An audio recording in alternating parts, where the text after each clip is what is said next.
जय श्री कृष्ण। गीता का छठा अध्याय और 15वां श्लोक, जहाँ ध्यान का विवरण चल रहा है और ध्यान में बैठे हुए व्यक्ति के बारे में भगवान अर्जुन को बता रहे हैं। भगवान कह रहे हैं, युज्यनेवम सदात्मानम योगी नियत मानसम। मन को निरंतर मुझ में लीन रखते हुए संयमित मन वाला योगी निर्वाण को प्राप्त करता है। शांतिम निर्वाण परमाम मत सन्मत गति गच्छति। अर्थात भगवान कह रहे हैं कि इस प्रकार मन को निरंतर मुझ में रखने वाला संयमित मन वाला योग निर्वाण प्राप्त करता है और परम शांति में मुझ में निवास करता है। अब बात आती है कि यहाँ पर निर्वाण क्या है। निर्वाण शब्द बहुत ज़्यादा प्रयोग किया जाता है। निर्वाण का मतलब है कि हम जो जीव हैं, हमने अपनी पूरी चेतना या तो संसार में लगा रखी है, या फिर इंद्रियों में लगा रखी है, या फिर मन में लगा रखी है। हम उसके परे न सोचते हैं न सोच पाते हैं।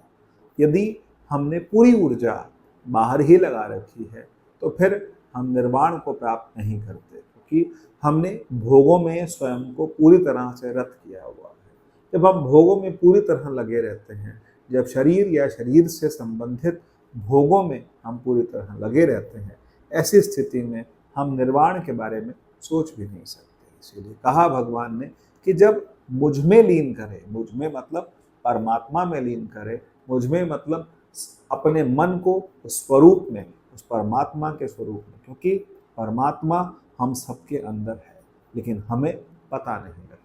पता क्यों नहीं लगता? परमात्मा ही हमारा प्रकाश स्वरूप है, परमात्मा ही हमारा ऊर्जा स्वरूप है, परमात्मा ही हमारा नियंता है, परमात्मा ही हमारा मन का प्रेरक है। हमें जानने वाला हमारे अंदर सदैव बैठा रहता है। तभी कहा जाता है, एकम नित्यम विमल अचलम सर्वधी साक्षी भूतम। सब बुद्धियों का साक्षी वही परमात्मा है।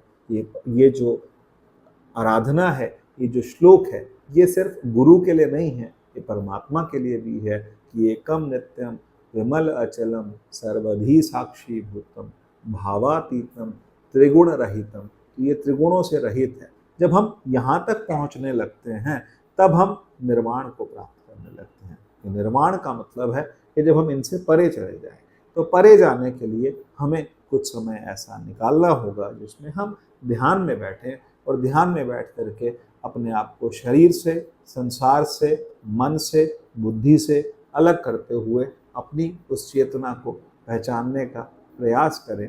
यही आदेश निर्देश भगवान अर्जुन के माध्यम से हम सभी को दे रहे हैं। जय श्री कृष्ण।